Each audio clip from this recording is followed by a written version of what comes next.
Peace, Oakland. We're back with a very special interview with Oakland City Auditor Michael Houston, and we will be going deep into what is really going on with our money. We want to know what's up with your money and all these taxes you're paying. You came to the right place today. So, Michael Houston, thank you very much for coming. We're going to start with some basic questions so people know who you are and what you do. Where did you grow up at? Where are you from? Well, I'm from the Bay Area. I was born in San Francisco. Spent most of my formative years in Vallejo, so just right up there on I-80. Between that was like 7 years old through high school. Went to Sonoma State University up in Sonoma County. Went to grad school at UC Berkeley. And yeah, I've been in the Bay Area my whole life. I've worked for 11 years down in San Jose, where I was working in the independent city auditor there. And after that, briefly worked at Cal State East Bay. I was the internal auditor there and investigator. And when in 2019, I learned that there was an administration change within the city auditor's office, and Courtney Ruby was in her third non-consecutive term. I applied for it and successfully landed the job as whistleblower manager at the city of Oakland. Whistleblower manager. Well, that's spicy. And so you work under then our previous city auditor, Courtney Ruby. Yep. Okay, I was very fond of city auditor Ruby. I thought her office did a good job with what they had to work with. So how long have you worked for the city of Oakland? 2019. 2019. So it's been, 6+ years, going to be 7 years. So you've got a little bit of institutional knowledge of our current financial situation. And could you just briefly walk us through what is your job? What is the job of city auditor? Well, the city auditor, our job is to, shine a light on what's going on in the city. So we report out to the world, specifically, in particular, Oaklanders and our city officials and city staff, what the city government is doing. And we report on how well the city government is doing what it's doing. And we make recommendations for how the city government can improve, whether it be operations or services internally within City Hall, or those services that are more publicly facing. We evaluate how the city's doing and try to make them better. We do that through audits, right? We're called the City Auditor's Office, so we do audits most of the time. Performance audits in accordance with government auditing standards. It's a very collaborative process with the city department, and the recommendations have all been really thoroughly discussed with the audited department, so there's no surprises. But we also do investigations, whistleblower investigations into allegations of fraud, waste, and abuse, which are way less collaborative. We hold everything very close to the chest as it relates to our whistleblower investigations. So that's mainly what we do. We also do independent analysis of the financial impact of those ballot measures that Oaklanders are asked to vote on, right? We get a lot of them here in Oakland. The city auditor is responsible for providing an independent financial analysis, identifying the fiscal impact on Oaklanders and the city if the ballot was to pass. And you are an elected official, correct? Yes, I'm glad that you said that, because I always try to remind people of that the city auditor in Oakland is elected. That's not an arrangement that you see very often in municipal governments. Often the auditor is appointed by a city manager or a city administrator or the council. In Oakland, the city auditor is elected by the people and reports directly to Oaklanders. So nobody tells the city auditor what to look at. We develop our own work plan based on my professional judgment. That's really important. That's important, right? Because often, a professional's assessment of what risks are worthy of auditing are different than what elected officials or the city administrator's version of that is. So nobody, and also it means that we can audit all of and investigate the entire city. Whereas if the auditor is appointed, you can't audit and investigate your boss. So that's really, really important, the elected aspect. So, but there's one caveat. you don't control your budget. That's a big one. That is a big caveat. We do not control our budget.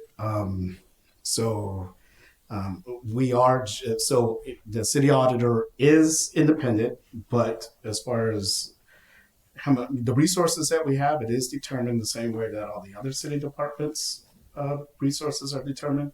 So the city council ultimately approves the city auditor's budget. And I don't like that necessarily, right? And Oh, I bet you don't. yeah, And you see where I'm going with this. yeah, City council can determine how much money you have to perform your independent job. right. And so if you have a city council that doesn't necessarily like any scrutiny, not naming any names or any council, it would be logical for them to do things like cut the city auditor's budget. So to that end, had the city auditor's budget increased or decreased or stayed the same in the past since you've been in the office in 2019? Well, it should be a straightforward question. I should have a straightforward answer to that question, but it's complicated because everything is more expensive, right? So the budget hasn't decreased, but a dollar gets you less, right, as time goes by. There's So you haven't got inflationary a forces. COLA, so to speak, for your department. Yeah, exactly, In right? Union speak, we would, and just so you guys out there understand what we're saying, a COLA is a cost of living adjustment. And so when I used to be the union negotiator for SCIU 1021 East Bay, I negotiated, pretty much every city contract in the East Bay. And if we were only going to get the CPI amount of inflation, usually around 3%, that's a COLA, not a raise. And you have to get that minimum amount just to keep up with the inflation, which you say that's an accurate analogy for your office. Yeah, that's it. That's a really good way of looking at it because our budget has not gone down, but our staffing it went down and now it is the same that it has been for a very long time, but our mandates keep growing. And also there was a recognition that our office needs more resources. The city charter has a minimum staffing level for our office of 14. We have 10 now, and we don't have we haven't been authorized to grow because of the extreme fiscal necessity facing the city, right? That the city council declared. So that means we are the same. We have 10, a mighty and dedicated team, a really small team to take on these ever-growing mandates. The city is continuing to grow, $2.2 billion organization, right? And all kinds of risks and all kinds of services that the city provides with that. And we haven't kept up. And there are some explicit requirements that our office faces. We have to audit a lot of the ballot measures. I wrote that down just now, ballot measures. Yeah, and we can't keep up with, we keep on getting these increased mandates. Well, we're going to be getting all into that, don't you worry, in great detail. So I want to save some time for that. So leading after that, so do you believe that your office has any real power of enforcement to compel the city through your audits to, or the finance department or city administrator's office? Is there any authority in your office, or do you just produce information that the city council and other elected officials, mayor, et cetera, can sort of take it or leave it? Yeah, no, we have authority, right? So we have the authority to access all the city records. We have the authority to say what needs to be said, when it needs to be said. But the power is something that we don't have. And that's appropriate for auditors because otherwise I'd be the manager, right? If I actually could make operational decisions, that's the job of the city administrator. So it's design. Auditors kind of have to have that distance, so we're not auditing our own work. But yeah, we do have, as far as influence, I'd like to think that we do, and we're always trying to be more influential. We spend a lot of time and effort making our audits as persuasive as we can, and we're trying to bring feasible, impactful recommendations, and we try to influence the people within City Hall to really get buy-in on our audit work. we get agreement on our audit recommendations. We just did a really important audit of the 911 response times, right, for the police department. They've agreed with the recommendations, right? So I think that that's great. That's a lot of work internally that we do. Now we're also trying to. We could always be better than that because we make these recommendations and we follow up on the progress of the implementation of the recommendations. It takes a long time to implement some of these recommendations. That's something that we are constantly striving to improve. So internal kind of collaboration with the city administration and the new mayor, but then also talking directly to Oaklanders. This forum I really appreciate, right? Because I'm hoping that people can like see me and there's a city auditor's office and they're doing work. It really like the people have the ultimate power to compel change. So if we are good at telling the people this impactful work that we're doing and why it matters to them, then I think that they will help us compel leadership at City Hall. I believe so too. You have to push to the choir so the choir knows what to sing. Yeah. So there's a lot of talk about adding a city, not auditor, city controller in discussions around the charter amendments. And adding a controller was something that Spur recommended in the Making Government Work report in November 2021 that has widely been regarded as the most comprehensive body of research into Oakland's city charter changes made since 1998 in Measure X with Jerry Brown and how those changes have sort of played out in our ability to govern. And I don't know the answer to this. So I'm hoping you can explain to me what is the difference between a controller and an auditor? That's an interesting question. I think it depends. It really does depend because a word is just a word. So it would depend on what the fine print is. A controller, I always remember it this way, controlling the money, right? So it has more direct, generally, it has more direct influence on financial matters. Yeah. Okay. And the auditor is just the auditor auditing the like how we do, just auditing, but not necessarily any kind of operational authority. I don't know the details about, I don't know if Spur had specific recommendations about the roles, responsibilities, duties of the controller. And I would need to know that to have. They did. I don't remember them exactly, but they did have a list of. It was pretty good. It was a good report. Definitely may want to dust it back off and read it again. But I just didn't. I thought of it as the controller would basically be able to take the information that the auditor's department got and tell city council yes or no to potential legislation. And so there would be a filter where not whether that legislation is good or bad financially, but whether it's even feasible. And they will have control over that. Is that accurate? It could be, okay. Because there's so many, like for instance, we have, counties have controllers. San Francisco, they have an auditor that's in the controller's office. The city of Los Angeles has a controller who is also an auditor, right? So I think it really depends on how the duties are outlined in the respective charter constitution. It could not work as described if you don't write the job description correctly. Right. It's like the mayor, right? Like now we're having, there's all kind of conversations about, the different kinds of mayors and forms of structure of government. There's so many different kind of versions. And it really, I think that big differences, the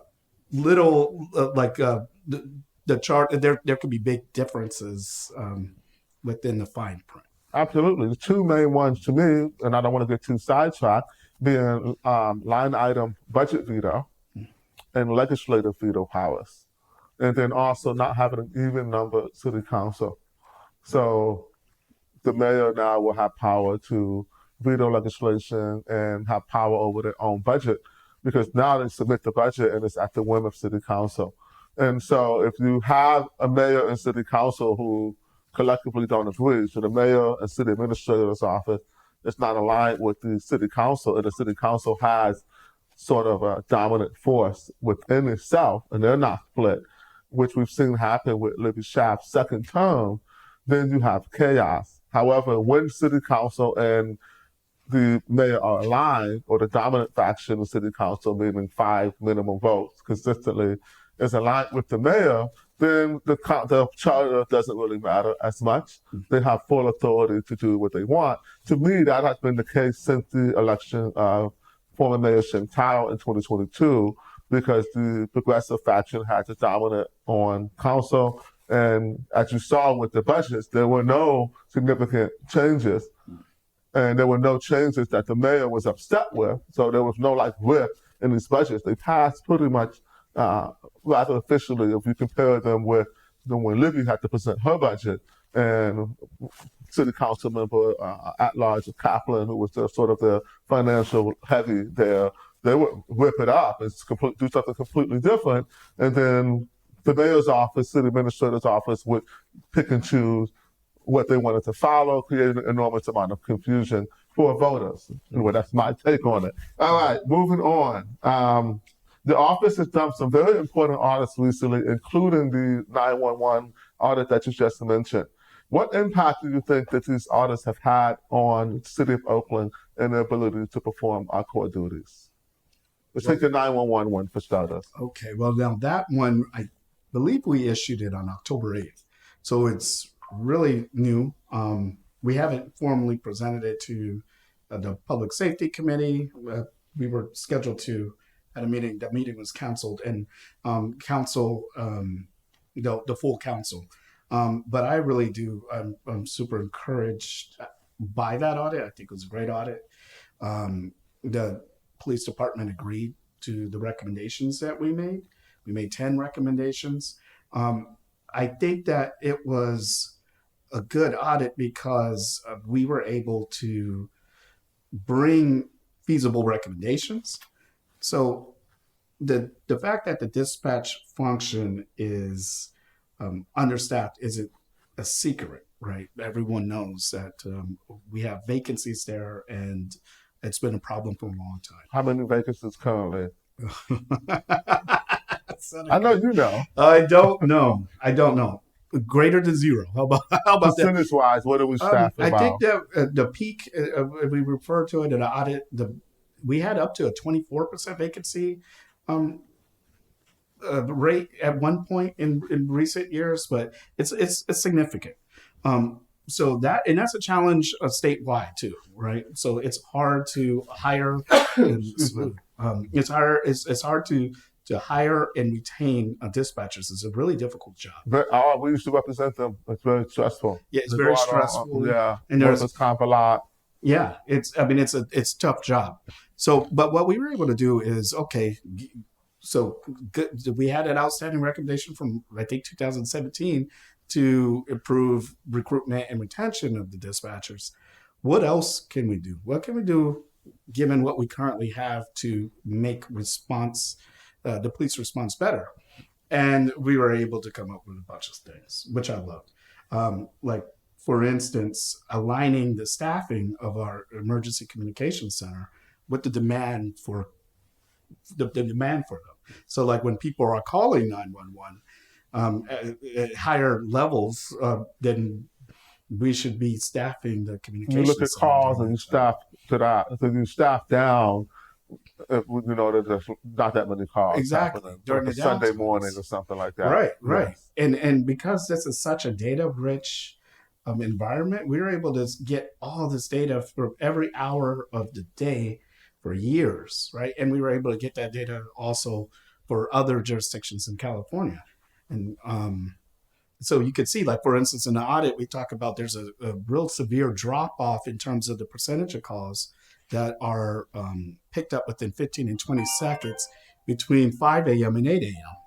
So it's like that we need maybe more staff during that time. We also found, our reliance on interpreter services. So it is having a real impact on the timeliness of service to our to households or callers that aren't proficient in English. So when we do recruit folks, we need to really be focused on getting more Spanish speakers, Mandarin speakers, Cantonese speakers. The voice screening for our non-emergency line is not provided in different languages, so people can't use it. We also have this issue, so that's just with the calls, right? There's opportunities to improve our timeliness and around picking up the 911 calls in the police communication center. Then actually pulling up to the scene, our police officers arriving, we wanted to complement the work that had already been conducted by our Office of Inspector General. They contracted out this staffing study that was presented to the City Council in June.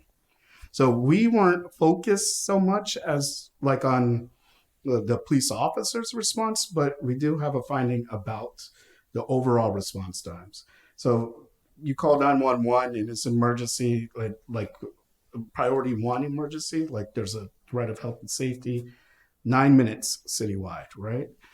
The beats are outdated, right? We have like these 35 police beats, 19 in one area of the city. I shouldn't have gotten into that specific. We talked about that with Captain or former Captain Jose Jonah. Right. The police beats. Those old police beats have an impact on the timeliness in responding to priority 2 calls. So the East Oakland Bureau of Field Operations 2, much slower response rates for priority 2 calls than the BFO 1, which is where we're sitting right here in the western part of the city. And it's because there's more violent crime in East Oakland that takes more officers' time. And so in order to have the same quality and timeliness of service in East Oakland, You need more staff. you need, yes. Yeah, that's So easy equality equity is not concern. equity. Yeah, it's not. It's not. Yeah. Yeah. So, but you never hear these equity concerns brought up in our police commission, which I think is hopefully can change soon with more public scrutiny on what these commissions are actually doing and tasked with delivering. Hopefully they add more concerns that actually will improve policing in those areas. With one more question I had about that. Yes, so 911 dispatchers are members of SEIU 1021. I'm not sure where they get their orders from, whether it's police, if the police control, talking about the flow chart of management. But when it comes to changing hours so dramatically, you're going to have to get at least a minimum meet and confer with the union. So has that process started yet? Or could I understand the audit just came out a month or so ago? Has there been any talks with the public sector unions about this idea or this theory? Because it would mean a big change in the hours potentially, right? And the way that they've been sort of doing things for a while. I can tell you from experience that unions don't typically like that. And there may be some lobbying needed around why it's needed and that it will improve 911 response time. What is your take on that? And if that's new information you need to synthesize, that's fine. Take it as free advice. Oh yeah. No. But yeah, you're gonna have to deal with the unions. No, absolutely. And that and one of the benefits of our collaborative audit approach, where we're sharing with the police department in this case, right? Also the city administrator's office and other, the fire department, IT. We've worked with a lot of departments during this audit. They were very forthcoming about those kinds of challenges, and they even shared them in their response to the audit, which we attached in the back of the report. Yeah, a few of the recommendations are going to likely require me to confer. Like the one that sticks out is the final recommendation in the report. And this is not the SEIU members, but this is the OPOA members. We had a recommendation for the GPS equipment that's already in the patrol cars to be activated so that dispatch can actually dispatch the nearest officer to calls for service. We don't have that right now? It's not activated. And to Why activate is it not activated? Well, that I think it might be one of these Commission issues or private issues? a union. Oh, concern. really? Yeah. They don't want the GPS. They don't want to know what offices are at all times. Interesting. We don't have to rabbit hole that. That's fine. we do acknowledge in the actual recommendation that that's a matter of meet and confer, but I really hope that one. Yeah, you have to meet and confer with them as well. I don't think it's the meet and confer, just so everyone who's watching understands, is the duty of the city or of an employer to meet and go through all of the impacts of any policy changes if they have a public sector labor union. And there's no duty for the employer to take the recommendations or even the criticism of the bargaining unit, the union, but they must meet in good faith and have that discussion. And so it doesn't mean, basically, what I'm trying to say is if the city wants to do it, they can make it happen. The meet and confer process is just that. I'm going to meet with you, tell you what we're doing, here to change it, give you an appropriate amount of time to talk to your bargaining unit so you avoid any type of perp charge or anything like that for, not, trying to jam something down their throat that they can't do in the time and space that you're asking. But that aside, if you guys want them to turn the GPS on, then all Barbara Lee has to do is say, turn the GPS on, because she's in charge of the police. And so if Barbara Lee tells police chief, turn the GPS on, you meet and confer with the union, and then you wait a month, and then you turn the GPS on. Just saying, people need to be educated about like who's in charge and what authorities people do have, even with the current charter that we're working with. Let's zoom out a bit. Now you're here for one big reason: the state of Oakland's finances. How would you describe Oakland's overall financial health right now? I think it's challenged is the word I would use. Courtney Ruby, my predecessor, I was really thrilled by the financial condition audit that she brought to the office during her third term. And we did it every 2 years, and the objective was just to provide an updated assessment of the city's financial health, right? Using objective metrics and using metrics of peer cities in California too, right? So we can compare current financial conditions with previous financial conditions within Oakland, and we can also compare our Oakland's financial conditions against peer cities within California. And it was interesting because during that work, it stuck out to me. Oakland had so much revenue, different mixes of revenue, right? Like Oakland, some revenue sources are different than Anaheim's revenue sources, are different than San Francisco's revenue sources, right? But Oakland also had a lot of expenses, right? A lot of expenses. So that's what stuck out during that. But we started doing those audits before the pandemic, and the pandemic kind of destabilized. So the story used to be, okay, Oakland has a lot of expenses, a lot of debt, but has a lot of revenues. Then the pandemic hit and things became stabilized. Some of those relied upon revenue sources were not had decreased significantly. So you're bringing me to my next question. Naturally, are we over projecting our revenue in a dangerous way? In particular, the real estate transfer tax is a big one.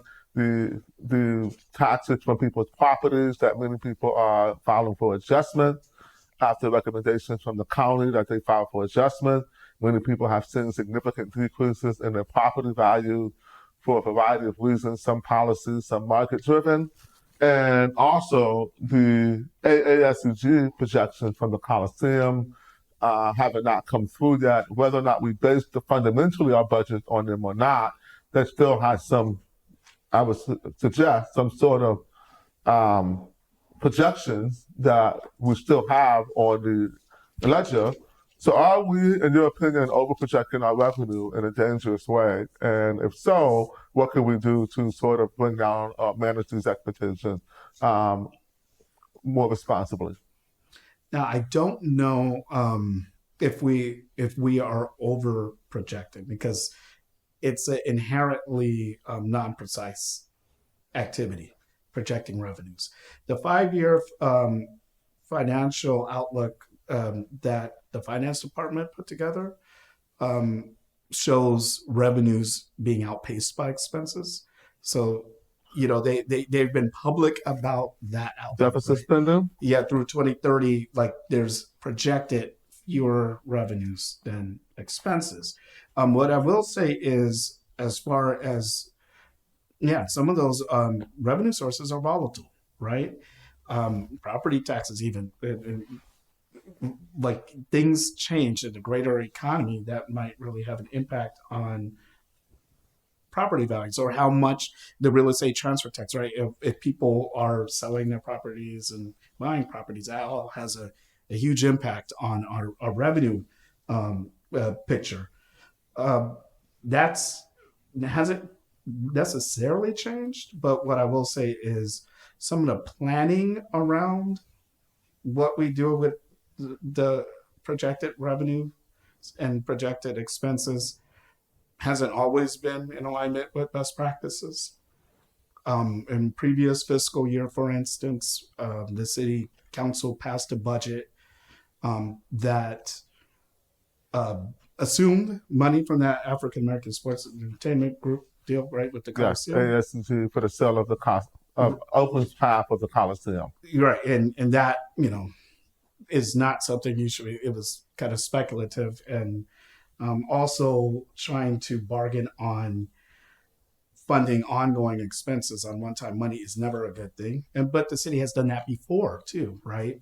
It's about what we are doing as a municipal organization about managing the volatility of the revenues and the volatility of the revenues and the soaring expenses. Expenses are going up, right? There's inflationary forces.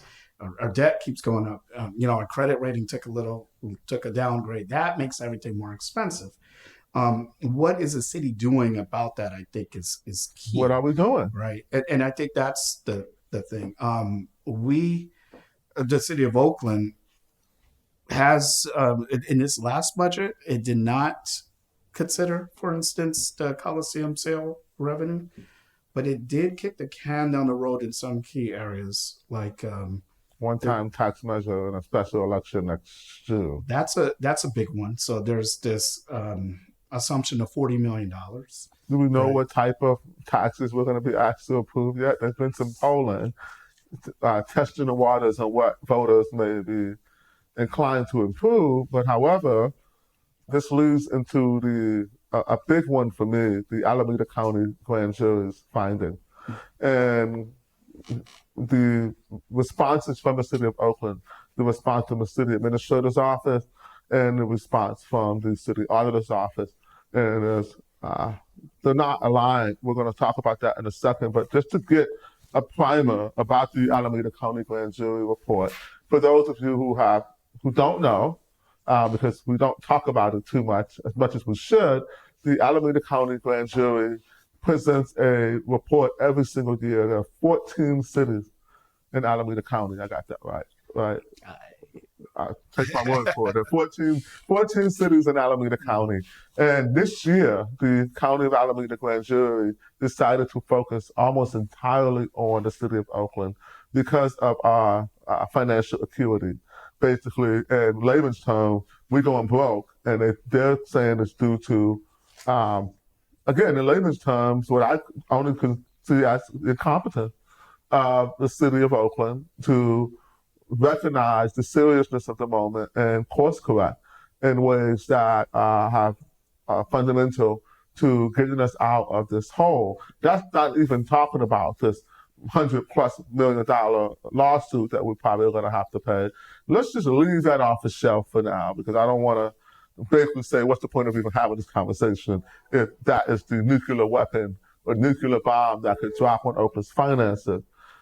So about that grand jury report, I'm going to read here. The report this summer was pretty damning. It described a stunning failure, direct quote, of governments and said that Oakland's fiscal mismanagement has made it nearly impossible to sell the infrastructural bonds voters approved. There were several ballot measures, and I'm connecting this to if the average voter finds this out, what is the likelihood of us approving this ballot measure next year that we sort of have to approve or our budget won't be balanced? So from your point of view, how did we get here? Take your time with this. Is this mainly a problem of financial oversight, political decisions, or both?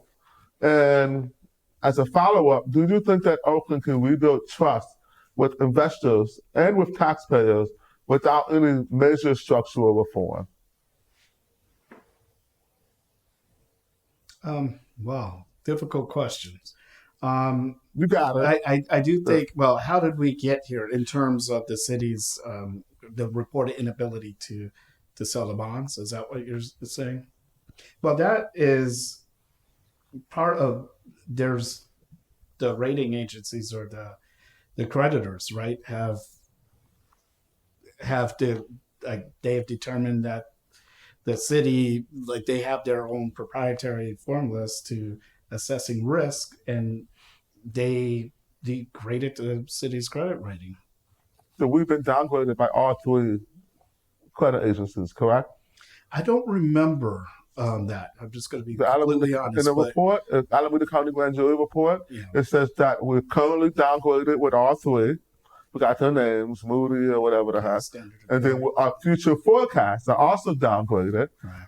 And they're also saying that they're worried that we can't sell them because of the levels of financial scrutiny due to SEC regulations that are required. And the city of Oakland has patterns in recent years doing whatever they can to avoid any financial scrutiny on looking at the books. So we want your take on that, because I'm sorry to put it all on you, man, but you're the one here right now. So give us the best shot. I do think that the city of Oakland has, for a long time, just had a higher risk threshold, right? The city has always been more comfortable with accruing debt, and it has been committed to providing services to the people in ways that other cities just wouldn't. Our electorate has been really, really generous over the years. So when, there's this level of comfort that the Oaklanders have in taking on more debt and accruing, just spending more in exchange for services, right? And they have had a lot of trust in the city to deliver those services. And I think that that's a big part of it. We have a $2.2 billion budget. There's this high standard that Oaklanders have for the services that are being provided, and they are willing to pay for them. These credit agencies have determined that we may have taken on too much, or I'm assuming, right, which is why they've degraded our credit. So I do think it's kind of a combination. You said, like, political decision making, financial oversight. It could be a combination of the both. And I don't know. So it's interesting about the public trust. The public has, like, when we look at polling, right, the public in many ways are disappointed in the quality and timeliness of services that the city is providing. Well, we pass ballot measures, but they pass and we pay more taxes, and especially when it comes to, let's say, paving, for instance, which is a big one. We're going to touch on increasing questions about that, but we're not getting the fact is, no matter why it's happening, what we pass on those ballot measures, it's not happening. And that's the danger. And so on one hand, there's a great, people in Oakland are frustrated about the potholes. They're frustrated about the quality of their parks. There's a lot of services that they wish were better. At the same time, they pass these ballot measures. So I don't know what that means in terms Well, of the measure of here's what it public trust. means. I'm happy you bring that up. 60% of Oakland voters are renters. And so, not that it's a perfect split, but when it comes to, it's already a fixed game. If you're not responsible for paying those taxes, and most of these taxes fall exclusively on property owners, doesn't matter what the people who are paying the brunt of them feel, they're outvoted. And knowing this, the way the politics work is that I run for 2 offices. First things your political consultants will tell you is, hey, most of your voters are going to be renters. You need to have a renter-friendly approach to your policy, or you're going to be caught blindsided, and then you're going to lose the majority of vote. And so because of that, and this has been a big complaint from people who own property, I'm a renter, right? So I can tell you, I approve every tax. As long as it had public safety or better parts or something, I approve it because I never paid it. I didn't pay it. It didn't come out of my pockets. It's coming out of the pockets of people who own property. And so What about the sales and use tax? that what comes out of all of our pockets. So the soda tax, right, comes out of everyone's pocket. So I'm not saying that all of them are, but the bulk of them are parcel taxes or taxes that are The bigger ones. the bigger ones, right? And I think that, and again, many people who own properties gladly pay and approve with informed consent that they're paying more taxes and they're repeatedly being failed by the city. Why they do that? I have no freaking idea. I do think that it's sort of the fatigue there. And I haven't seen any reports. Several polls have come out that I haven't seen the results of yet, testing the waters on if Oaklanders will approve another tax and which tax would we approve, which means that we don't even know what we're asking for in a few short Like months. the form of revenue. Yeah, the form of revenue. Yeah, I do think that is a danger. So if we keep on, I mean, the danger is that the city has benefited, from the generosity of the voters for so many years. If there's a sense that we're not delivering what we said we would deliver, then people might not have faith in not ever or be disinclined to vote in these revenue measures. I would think so.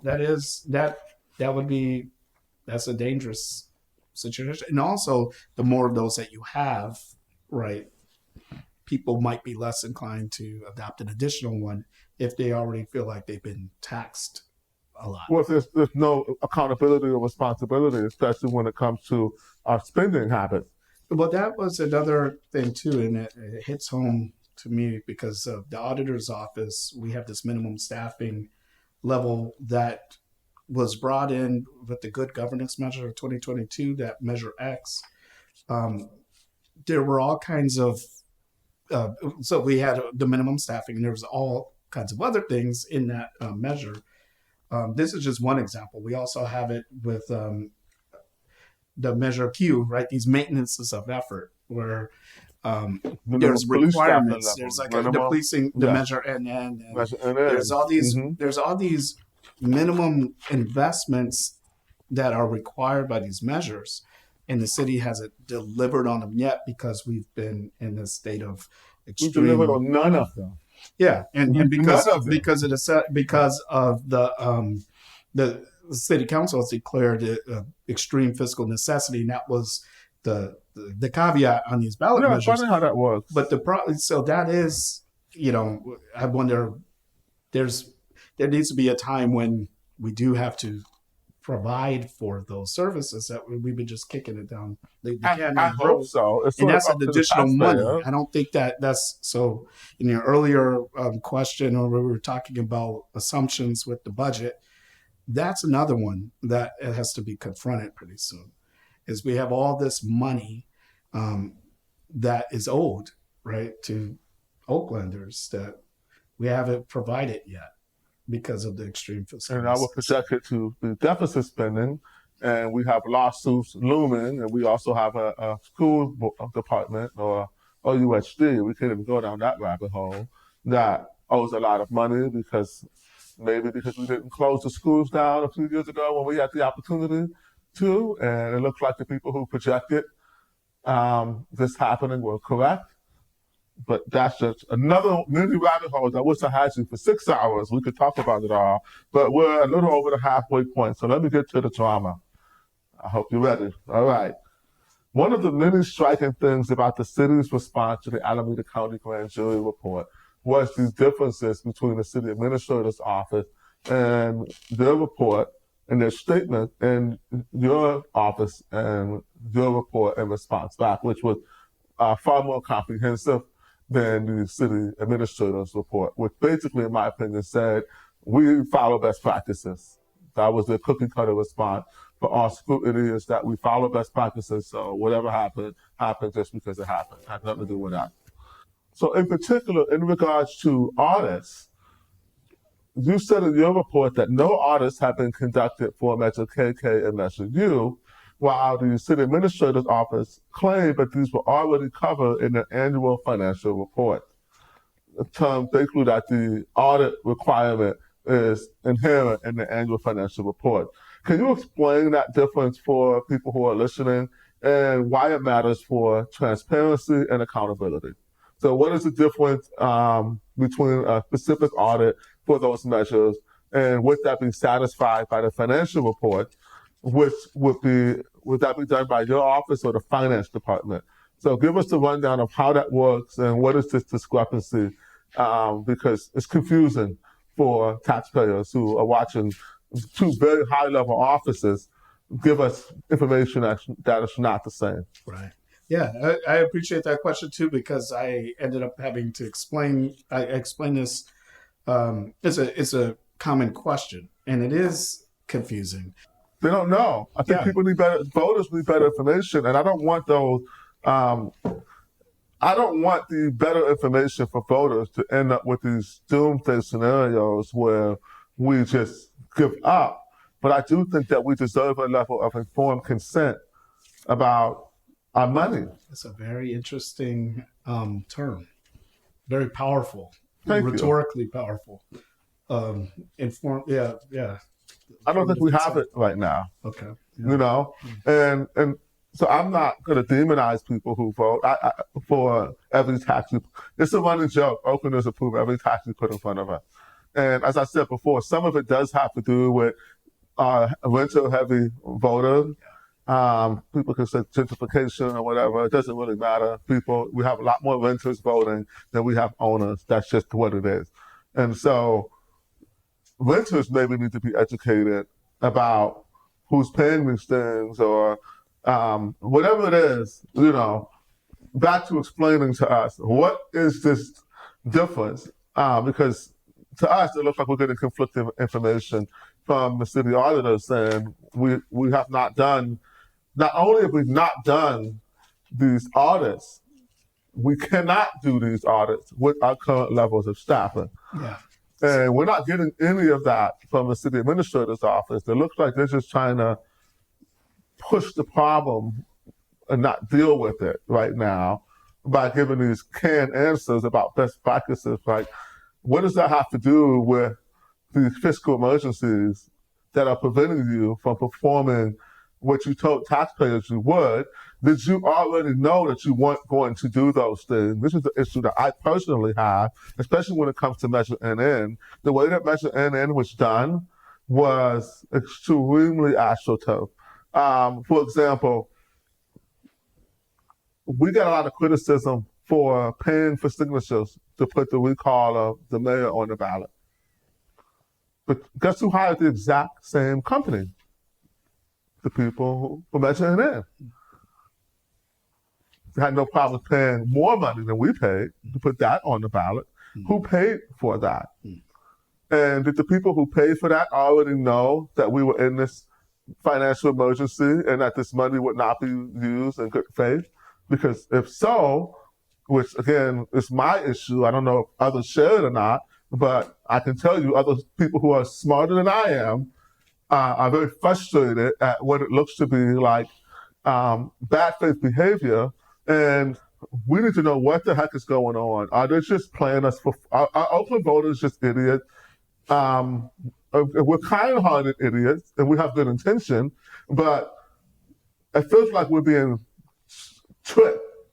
It seems like people are putting these ballot measures in place with no good faith or even like plans to do anything about it. And then there seems to be this Measure W, to Measure W money from the Vacant county, property tax. the vote from the county. That's another one. Yeah. We're not The touching that homelessness, today, but yeah. there's a bunch of money out there that people are like salivating over, like it's going to solve all of our problems, and that they can patch up other issues that we've messed up at with that money. It just seems like we're robbing Peter to pay Paul, we're selling our house to pay down our credit card bill in terms of the Coliseum. So what's going on between your offices, and how do, back to the main question again, why is the city administrator's office saying that we have satisfied our duty to perform these audits on these ballot measures, while your office is saying, no, not only have we not, we can't with our current levels of resources in our city auditor's department? Well, yeah, that was we submitted me as I'm a charter official, I received specific recommendations from the civil grand jury, so I responded to them separately, right, or directly, and I did that a while ago. And my response to the recommendation about the audits for measures KK and Measure U was based on my understanding of what is going on. Those bond measures have not been audited. And when I made that statement, it was based on my review of what had happened, and there hadn't been any audits for those measures. The city the administration's response, I think, when they invoked the annual audit process, that's something that the city is required to do. We get our finances audited every year. It's done by a third party contractor, but they're not going to necessarily in that process find any issues with measures KK and Measure U. The requirement, as I interpreted it in the legislation, in those bond measures, was that they wanted audits of those particular programs, just like we have an audit clause for Measure NN, Measure Q, Measures M and N, right? When we did our audit of Measure Q, for instance, it's like a real audit where we're going in, we're identifying how much has been collected from the measure, what has the money been used for, to what effect has in the Measure Q's case, like, didn't our parks better as a result of this money, right? And then we're evaluating like the oversight. Those were the objectives we had for that one. That's what I think of when I think of an audit. And that's, I think, what the expectation of the voters was too. So I had mentioned a while ago that it is frustrating that that there's these growing number of recurring audits that our office is tasked with completing on a regular basis, and we only have 10 people, and we have just like 10 recurring audits, and they keep growing, right? I'm frustrated by that because we can't keep up. However, I do appreciate the fact that requirement comes from faith in my office that we're going to make sure that the money is well placed. So I'm real sensitive about saying that something has been audited when it's not, because we haven't given that assurance to the public that the measures KK and Measure U funds have been. Yeah, we haven't given assurance that those programs have been operating. Well, how does that affect our ability to sell these bonds, which eventually we have to do, right? Yeah, and we haven't been selling them. Well, that to me was the meat of that particular article, or the investigation in the civil. That's the grand jury report. Yeah, that's an issue. I mean, that we raised the money to be able to sell the bonds, right? But if we can't sell them, where does that leave us? I that's probably a legal question, but we need to be able to sell them in order to provide the services that we've promised to Oaklanders, right? Well, doesn't look. I don't have confidence right now. What? So here's why. Let's take the meeting yesterday. So we were supposed to have responded to the Alameda County Grand Jury's finding, the City of Oakland, not your office in particular, but the City of Oakland was supposed to respond in September. But the deadline was extended to November 7th. At yesterday's meeting, I didn't get much clarity on whether or not there had been a sort of meeting of the minds between the two offices, City Administrator's office and City Auditor's office. Oh, we already sent. So we sent our response. I sent a response on behalf of. I mean, I know you guys sent the City Auditor's office sent it a month or so after it came out. Right. Yes, but the City of Oakland didn't. Right, and I think that I believe that the council president is going to. That's what the item yesterday was about, right? How are they going to provide the response to the civil grand jury? I have no involvement in that process because that's the city administration, and so I don't think that their response requires any involvement. So why are they just taking your report and giving it to the grand jury? But that is isn't that something they could do? I'm just trying to make it simple for us because it's confusing. But if you read the response to that particular recommendation or the administration's response, they do say that they're committed to doing a standalone audit of those respective bond measures. So there is this acknowledgement that that there's this expectation among the community that there's this transparency and accountability. Yeah, but it's also a legal requirement. As per my opinion and your opinion, we're not lawyers. I'm not saying you're required to have these facts, but the way you wrote your opinion that you submitted as an independent elected official, it read to me as if you agreed with them, not all of their findings, but the majority of their findings and recommendations. Yeah. So because there was a bunch of Measure Q too, like. The theme there too, the civil grand jury report, when you consider all the investigations that they reported on, the theme was there's just not enough oversight. Not enough what? Oversight. Yeah. And I happen to agree with that. And I'll take responsibility even within our office. We're trying to really audit what matters and audit what the charter, the municipal code requires us to audit. It's just hard given the limited resources. But I have to agree with the civil grand jury's conclusion that, there's lots that needs tighter oversight. We were talking about this before, but I have never actually seen the evidence because what has been said by many people that independent organizations like Jobs and Housing Coalition at one point were raising money to help supplement the city auditor's office. Let's say that if that was true, which I do remember that, and I've heard that from Courtney Ruby, told me that, and others.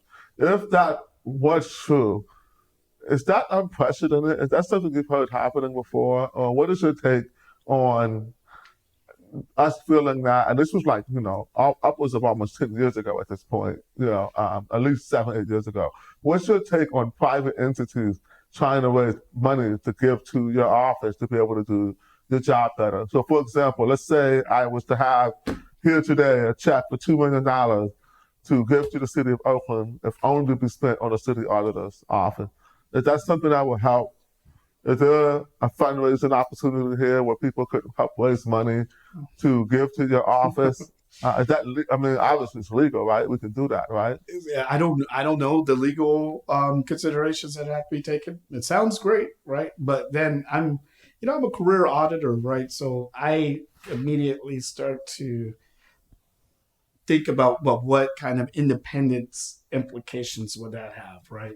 So just as you made the point about my budget being controlled by the administration and city council, the same concerns apply if it's a a private entity, right? So ideally, it's the people, right? Our government would fund the city auditor's office.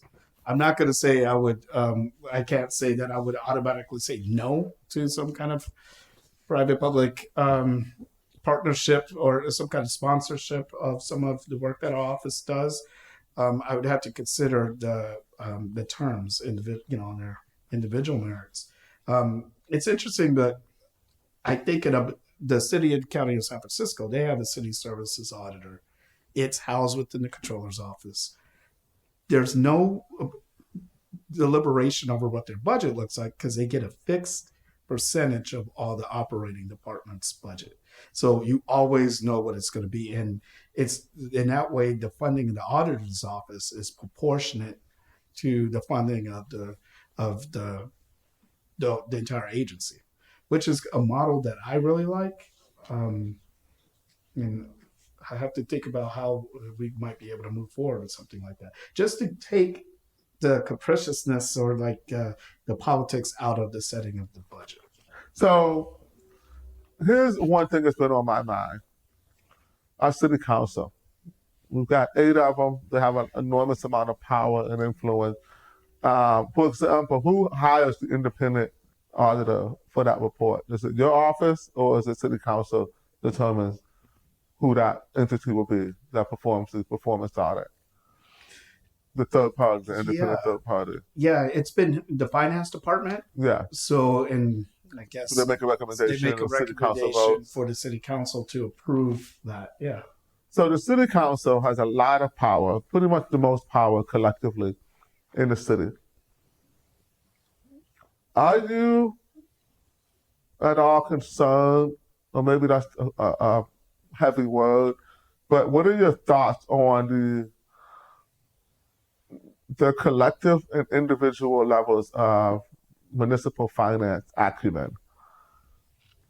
Right? Like from my perspective, the majority of them do not understand municipal finance. And my evidence of that is one of our former council members and mayor, when asked, could not explain how a bond even works. She was at loss for words and gave the wrong example of how municipal bonds work, which is relevant here because now we're in a situation where we're not able to sell our municipal bonds and our credit ratings are being downgraded and we're in sort of a tailspin with our finances. Do you think that there's a need for better training or better onboarding these elected officials so they're able to even understand the audits? Because I read them, but I'm an Ivy League educated dude, and I used to be the chief negotiator for a public sector labor union. And so I had to understand budgets and things like that so I could, try to get more money for our members. So I'm not the average person, and these require sort of a degree or at least some sort of knowledge to understand. So is it possible, let me get to the question, is it possible the city council collectively or most of them just don't even understand what's going on? And if so, what can we do to fix that? Yeah, it's an interesting question.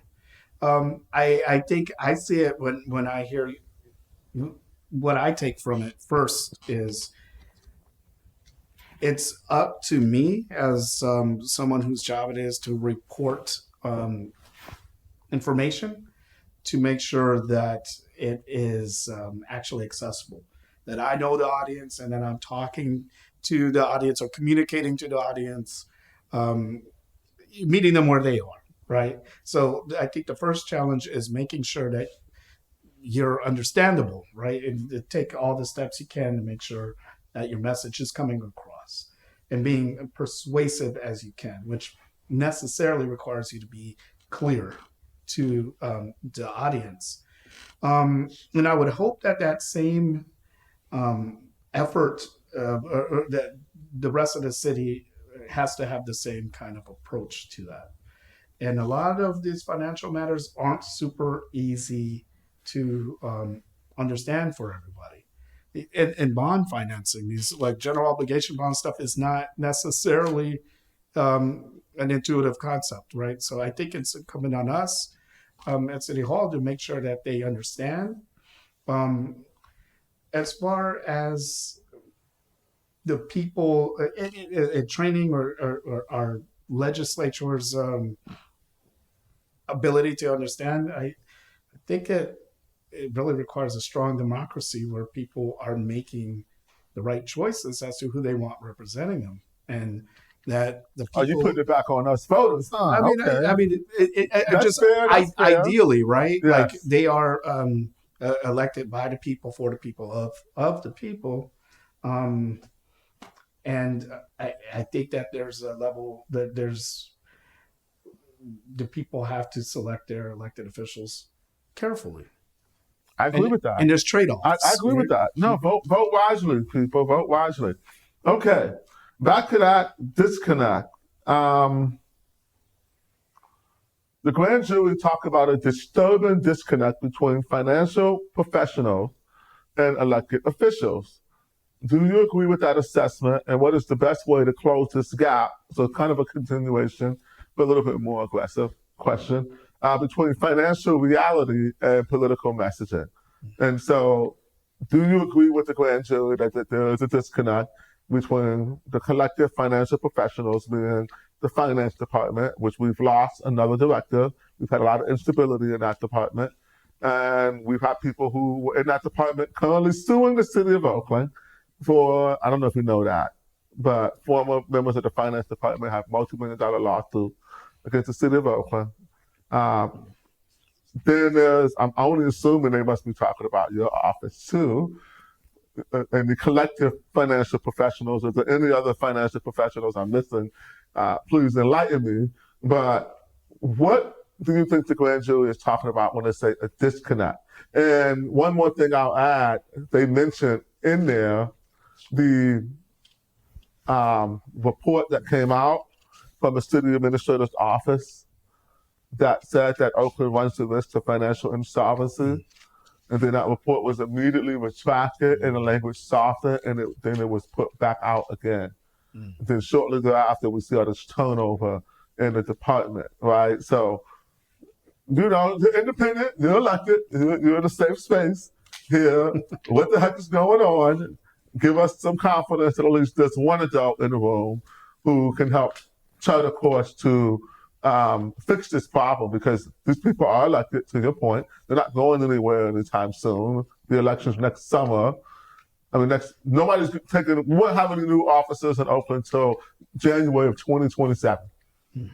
And we're right now at a point where things are probably, we have to take some fundamentally aggressive steps to change our course before that point, or we will probably go bankrupt, in my opinion. So, what's your take on that? What do you think they mean about this disturbing disconnect between financial professionals and elected city officials? I think, and I think that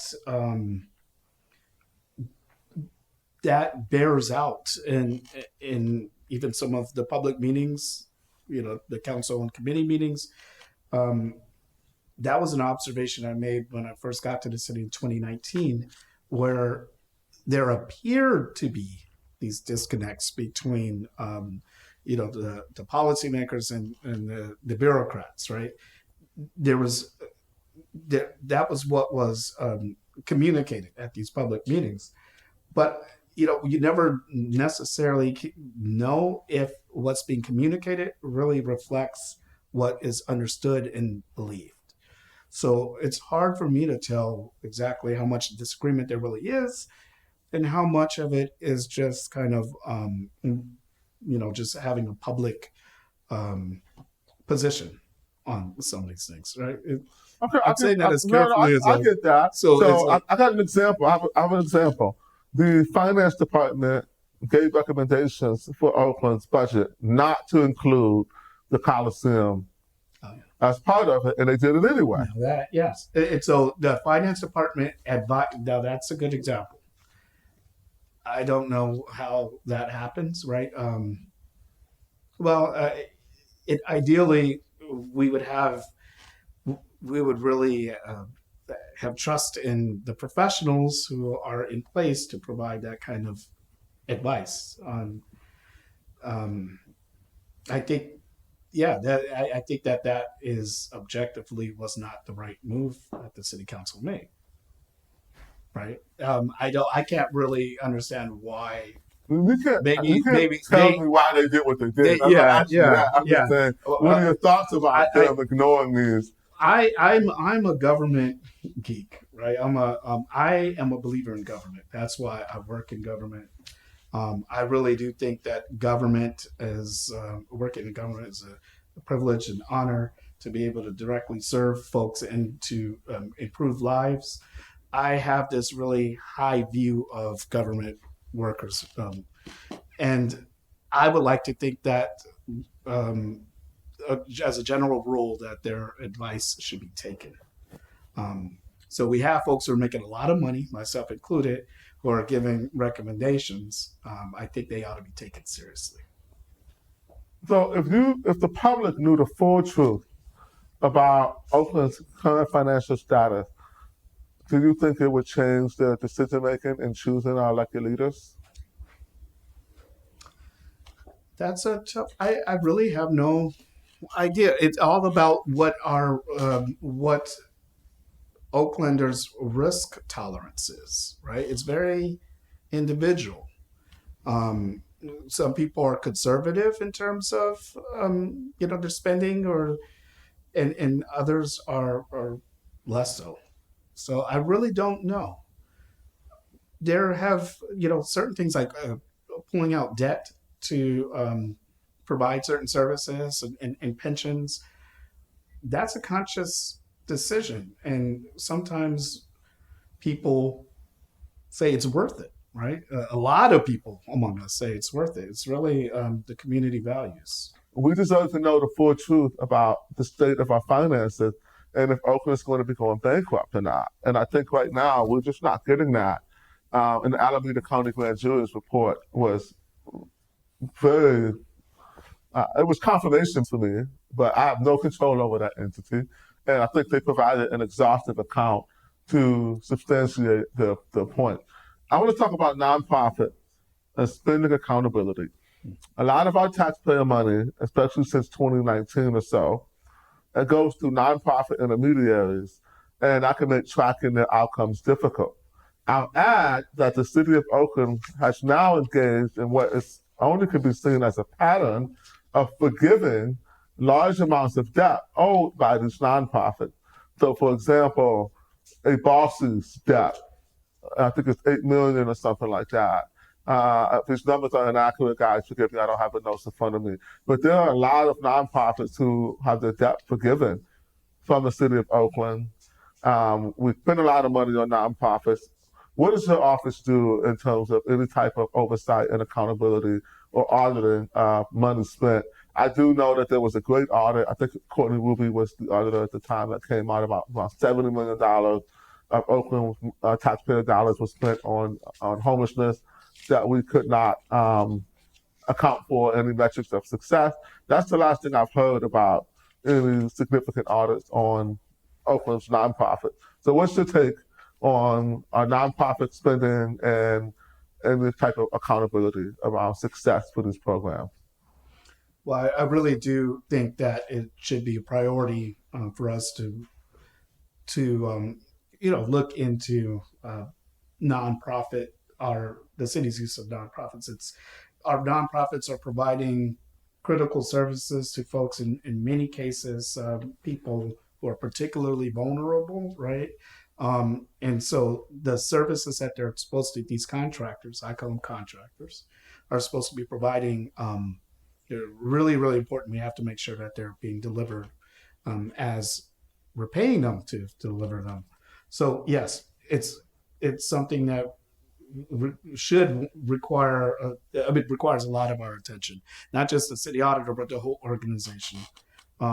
And I do think it's an area, the contracting is fraught with all kinds of risk, from the selection of the contractors to the drafting up the contracting, the agreed upon services, to overseeing the delivery of the services and monitoring the contract to invoices. And I mean, it's there's a lot of risk there.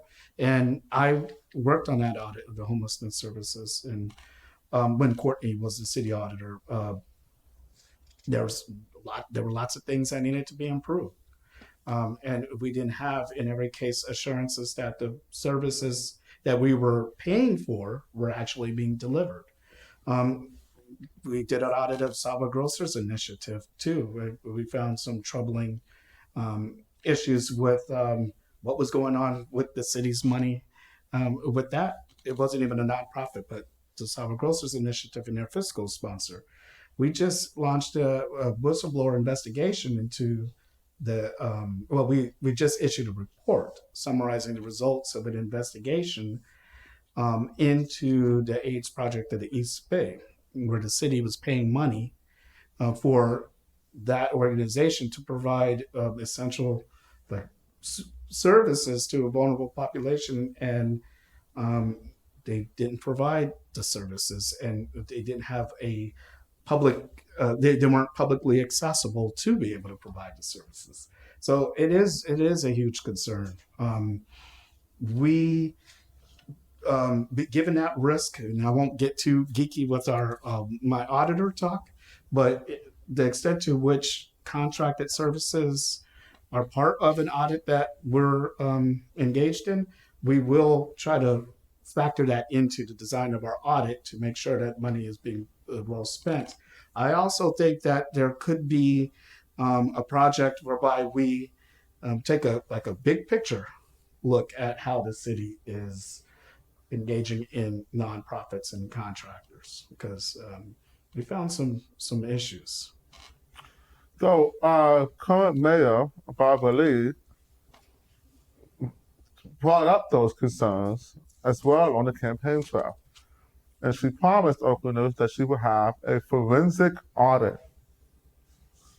Explain to us non-financial people what is actually a forensic audit, so we don't have to use our imagination, and has this process been started in the city of Oakland? It's interesting because I will probably shy away from trying to define that term because, we do performance audits. As I said earlier, we do audits in accordance with government auditing standards. We're looking for how the city can improve the effectiveness, efficiency, equity of services. We're making sure that things are compliant with laws and regulations, right? Forensic accounting and forensic auditing is about digging into records, often financial records, looking for fraud. Mm-hmm. And that's not the kind of work that my office does. We look into fraud, right? But that's not necessarily an objective that we have going into audits. So with a lot of resources will have to be spent on something like that. Right. So I think there's outside vendors potentially.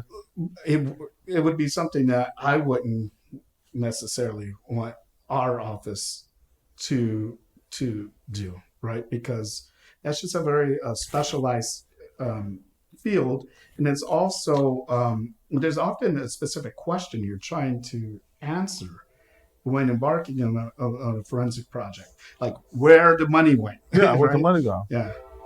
There's often, so in a forensic audit or some kind of a forensic engagement, there's a specific, you're looking for what happened to the money. When I was in San Jose, I was a performance auditor there. We were tasked with finding out why the benefits fund, the employee benefits fund, kept on coming up short, right? Not being able to provide the medical providers. And we, rolled our sleeves up and looked to see what was going on. And we were able to identify what was going on. That's the kind of real specific question that you're seeking to answer in a forensic kind of project. Good point. I've got a question that I would like to answer. The overtime. Oakland has been overpaying for overtime. A whistleblower outed that maybe 3 months ago. It made the papers. Council member Janani Ramachandran actually made some questions or comments about Why are we still letting this happen? To my knowledge, it's still happening. Would a forensic audit determine who was responsible for that glitch? Why is it happening? How much money has been spent? Who did we overpay? Was there anything nefarious, or was it just a incompetence issue? Would that be sort of a forensic audit thing? I think that that's a good question and probably a good example, because I do think that, yeah, a forensic accountant or forensic auditor would be looking to be able to answer those questions. Given that me and my team spent over a year on that specific issue with the Fair Labor Standards Act investigation, I would, and a real barrier would be the availability of the records, because the problem predates even our current financial management system. And I think there was a little bit of like a forensic search as part of that. We were looking for any kind of like authoritative documents that would have allowed the use of those formulas, and we weren't able to find any. Neither was anyone else in the city, right? Was it exhaustive? Was it metadata? Was it like scorched earth? Or was there more that could be? I'm only bringing this up because it's still happening. Okay, first of all, why is it still happening? Wouldn't it be easier just to stop paying the overtime? Well, as you recall, I think you would recall. I hate it when people assume that, but I think because you're raising it, you probably are going to recall that I released that investigation in February, but the city administration was still assessing the findings. And I think that they're still doing that. It's my understanding it was on the finance and management agenda meeting multiple times throughout the summer, but it was postponed. Most recently, I think it was on the October 28th agenda, but there wasn't a written report about it. And I think it's been scheduled to be heard early 2026. Well, that shows a great sense of urgency. Yeah, well, I mean, and these things do take actually. Yeah, it is frustrating how much time has been taken, but it's also validating because it took us a lot of time. It was a very, very exhaustive exercise, and those formulas are really complicated. You guys made recommendations with the audit of the nonprofit. Were those recommendations taken, to your knowledge, by the city, and how it kept interacting with the nonprofits? Do you see any of those recommendations taken by the city Well, of Oakland? that's a good question. No, right, and that is a focus of our efforts, is to really be more aggressive in highlighting our audit recommendations. The charter requires that we follow up on the status of recommendations twice a year, and we do that, and we're trying different ways to get the community involved and let them know, look, we have all these great audit recommendations that the administration has agreed to, and let's make sure that they're implemented. Let's apply pressure to the city administration to implement them.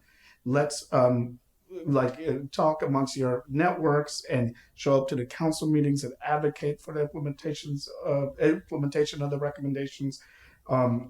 We are trying to be more persuasive in that area. I will say, in the most recent recommendation follow-up cycle that we completed in June, as of June 30th, 2025, lots of those recommendations from the homelessness services audit have been implemented. We're up to 60% implementation rate for the audits, in terms of the percentage of recommendations been implemented from audits over the last 10 years, which is great, and we'd like for more progress, right? I do think, though I'm being long-winded, but it's kind of connected to your question about fiscal solvency or better government just in general. I think that the city is well served to implement not just audit recommendations, but to do the hard work in doing what needs to be done to be more fiscally sound, like just confront some of those difficult challenges, right? Like stop kicking the can down the road. Um, I think that yeah, and being really probably really thoughtful about projections and confronting difficult trade-offs. Like we How would can't you pay for everything. how would you be more persuasive? What are some ideas? Because I have some, of course. Oh, great. Well, I would like to hear those because I we like just how would we be more persuasive? Again, like leaning on the voters, leaning on the residents and business owners. There are so many recommendations that remain outstanding. Um, there's something for everyone, right? That they could get behind. Like police overtime, right? And that's an example of planning too, right?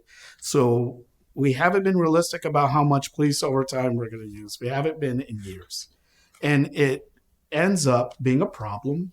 Not because we can't necessarily prove that there's too much police overtime. They're providing essential patrol service, but we do need to be more realistic about how much we need, and that needs to be Well, budgeted for, yes. right? So that issue is really, really people feel really passionately about that. So we could get a lot of people to advocate on implementing the several recommendations we have on that issue, which does require negotiations with the OPO. It does. Managing expectations is part of it. I do agree. And Captain Jonah talked about the fact that they used to have a certain budget, and the overtime there was over budget, but after the overtime, it would work out fine, and then they cut the budget down to the bare bones, and then the overtime now is more dramatic because it's not budgeted for, and so that creates a bigger issue, right? Around like the shock value of it, and also not having enough staff means you're going to have more overtime. I just don't think taxpayers also don't like to see one officer making $700,000 a year or whatever it is. I mean, I think some of these guys make over $500,000 a year. And when I think of that, yeah, it is startling to see that, right? But when I think about that, I'm thinking, wow, that person is working a whole bunch, and I do not like the idea of a tired police officer driving around an automobile, arresting authorities, and a gun on their Well, hip. they're exhausted. When you know that sleep deprivation fundamentally affects decision making. Right. Also, the nature of that overtime, a lot of times it's private corporations paying for it. So that means that they're also getting tired on duties not even in service to the taxpayer. Yeah, so we're getting leftover. Again, and I'm supportive of OPOA and our police, but I also there's no way that should be happening, right? There's only so many hours in a day. So do you sleep, right? Like, how is this even possible? But I think I'm answering a question that you had about being more persuasive. So right now we're at this critical juncture at the city of Oakland. I could objectively say we don't have enough police officers because Measure NN, for instance, requires 700, and we don't have that, right? As far as like what the sweet number of officers is, I don't know. There's an FBI recommendation. There's several recommendations. But it requires us doing internal work about what we expect. Like how much, how responsive do we as a city demand our We could start with the minimum staff and guarantee by these ballot measures. Well, yeah, that's a good start. And right? And that takes me to my point. So I could object based on that minimum threshold. I could objectively say we don't have enough police officers in the city of Oakland. Right now, given that, and there's a sense of urgency around that, maybe it is time to really confront. Maybe to your question about how do you be more persuasive, maybe it's about just being timely in highlighting certain hot issues at the right time. And maybe, like, for instance, police overtime is something to confront now. Although, what's the alternative is you have to have more academies, right? That's Which true. is going to cost. Or the academies have to graduate more people, have better success rate. And you have to be able to get the applicants for those academies. Which And right now, yeah, people don't want to be police officers. yeah, they don't. They're not here. Or maybe there's civilianization opportunities. There's a lot of there's going to be a variety. There's going to be automation into the law enforcement space, which is very depressing for me personally. It's scary to see RoboCop become a reality, but that looks like that's the way things are going. It's a generational reference. Yeah, it is. I think they may have remade it, but it was really bad. So being persuasive, timely, relevant, actionable. We brought up the timely part.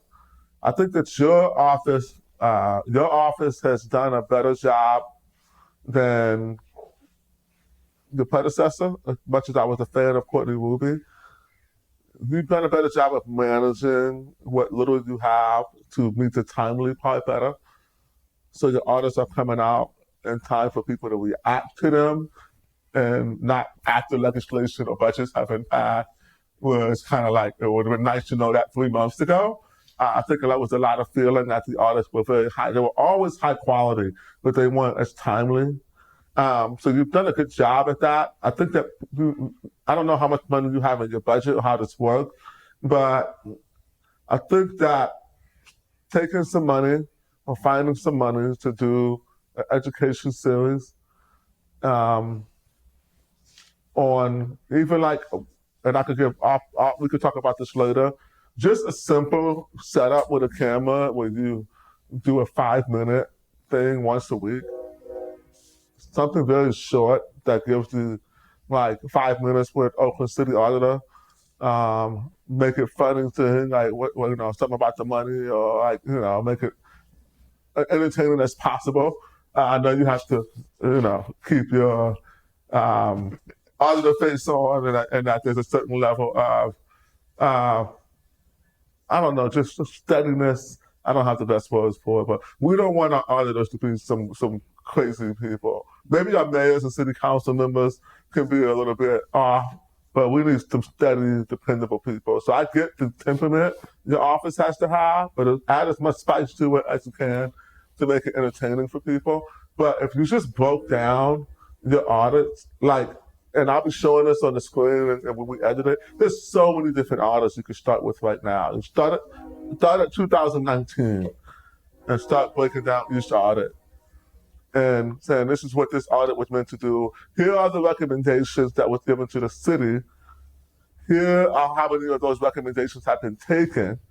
And here are either the pluses, the success stories of taking the recommendation, or here's what happened later that you could, not saying that you have to blame it on them not taking the recommendations, but you could build that case that the recommendations from the city auditor's department need to be taken seriously from the city officials. And if they do not take them, they need to be explaining to taxpayers why not being able to just ignore them in the shadows, and we don't even know that they're ignoring good advice or potentially good advice.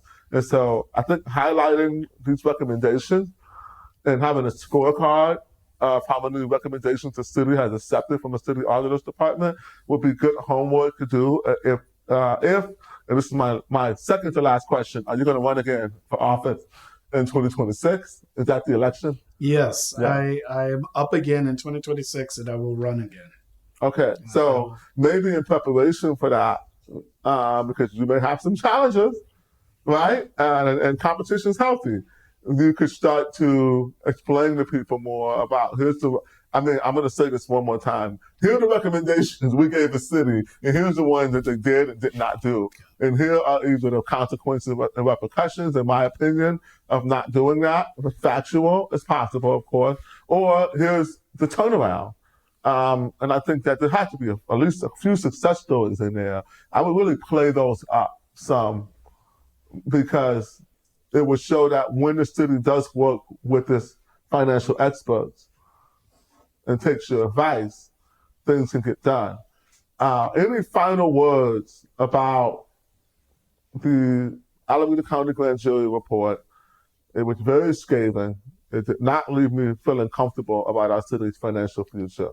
And it painted a pretty dire picture that we're facing financial insolvency if we don't do something. What is the something? And are you optimistic cautiously? Do you see a difference with this new city council? We do have a new city council that collectively has a lot of power. And is there anything that could be done in the next few months to change our trajectory financially? I do. I think that Alameda County Civil Grand Jury report underscored the importance of oversight, which I'm glad to see. Obviously, I'm a believer in oversight. That's what we provide at the city auditor's office. What we provide to Oaklanders, oversight on the provision of city services. So I think it's good that they're a citizen body, right? They're not necessarily oversight professionals, but they're civically minded volunteers who brought a lot of good considerations. Yeah, and I'm glad to see it. Yeah, big picture outlook. A lot of us Yeah. are not optimistic about our financial future. Yeah. Are you optimistic about our financial future? And if not, what can we do? What changes could we make that you would be more optimistic? I do think I think that even the 25-20 the biennial budget that was just passed was much better in terms of not relying on one-time money than the previous ones, and I think that there's opportunities with a lot of new council members, and we have a new mayor. There's opportunities for us to improve our financial condition, which is great. I do think that they took that assignment seriously as far as balancing the budget, which is a great first step. And time will tell as far as if we're going to be able to meet the challenges, right, that the city faces. There really a lot of them, and some of them are difficult, but hopefully everyone's all in. Any closing remarks for, everybody's watching the show. We have people who stop me in Whole Foods, who are Uber drivers, all the way up to people who are former city administrators and even former mayors and governors who contacted me. I'm kind of giving it away that they watch the show. So people are watching, and I do think that it's had some ability to put more pressure and be more persuasive on decision making. So the floor is yours, 31 seconds. Thank you, City Auditor Michael Houston, for coming on the program. And any closing remarks, feel free to give them. Yeah, well, first of all, thank you, Seneca, for giving me this platform. I really appreciate the opportunity to talk about the City Auditor's Office. We're probably one of the least known about city operations, but I think it's a critical function in providing accountability and transparency to Oakland City Services. And there's a dedicated group of 10 folks in City Hall that's out there really doing the best we can to bring that accountability and transparency to Oaklanders. And I encourage people to pay attention to our work, oaklandauditor.com. Subscribe to our newsletters. We follow us on all our social media platforms, and let us know what is concerning you with the City of Oakland, what you like about the City of Oakland. We'll provide any kind of feedback or suggestions for things that we should look into. Thank you. I appreciate it. Appreciate it. Yeah. Thank you. Peace, y'all. Till next time.